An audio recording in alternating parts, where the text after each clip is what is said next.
శ్రీమాత్రే నమః. శ్రీ లలిత సహస్రనామంలో 935వ నామము జగద్ధాత్రి.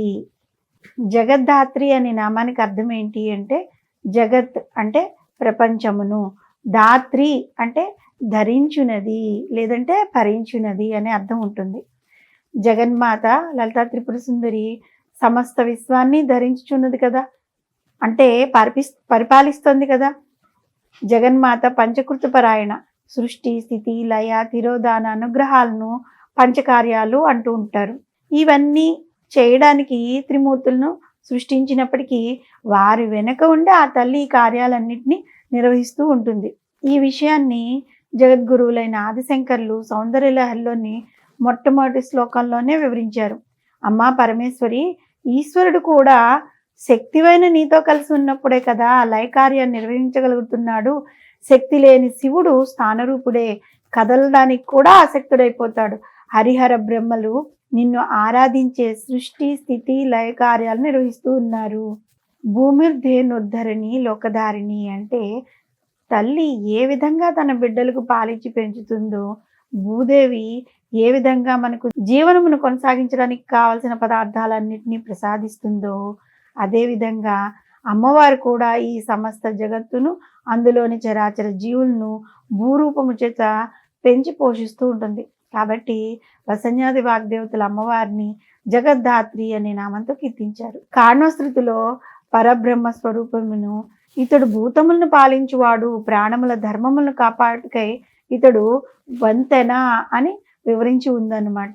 దేవి పురాణంలో లోకాలను ధరించడం చేత, లోకవృత్తిని చేయడం చేత దేవి జగద్ధాత్రి అని పిలువబడుతోంది అని వివరింపబడి ఉంది.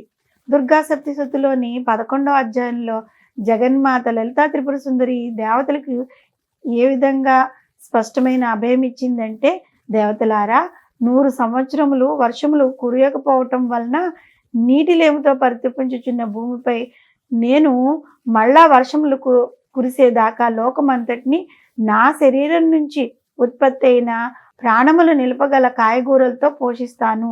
అప్పుడు నేను భూమిపై శాకంబరి అనే పేరుతో ప్రసిద్ధి నొందుతాను.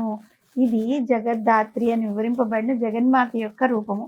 ఈ నామంలో పరమేశ్వరి స్థితికారకుడైన శ్రీ మహావిష్ణువుగా ప్రకటింపబడింది. వామకేశ్వర తంత్రం ఏ విధంగా వివరించింది అంటే, శ్రీ మహావిష్ణువు మకర రూపంలో ఊర్ధ్వలోకంలోను, ఆదిశేషుని రూపంలో అధోలోకంలోను ధరించి ఉన్నాడు అని. శ్రీ మహావిష్ణువే శ్రీ లలితా పరమేశ్వరి అనమాట. ఈ విధంగా జగములన్నిటినీ పోషిస్తూ ధరిస్తూ ఉంది కాబట్టి పరమేశ్వరిని జగద్ధాత్రి అనే నామంతో పిలిచారు. తాను సృష్టించిన సమస్త జగత్తును ధర్మబద్ధంగా ఒక నిర్ణీత నడకలో నియంత్రించింది కాబట్టి పరమేశ్వరి జగద్ధాత్రి అని పిలువబడింది. ఈ విధంగా ధర్మబద్ధంగా నడుపుట్లో ప్రతి వారికి అవసరమైన జీవన వృత్తిని, ఆ వృత్తిని నిర్వహించడానికి అవసరమైన తెలివితేటలను కూడా ఆ తల్లి ప్రసాదిస్తుంది.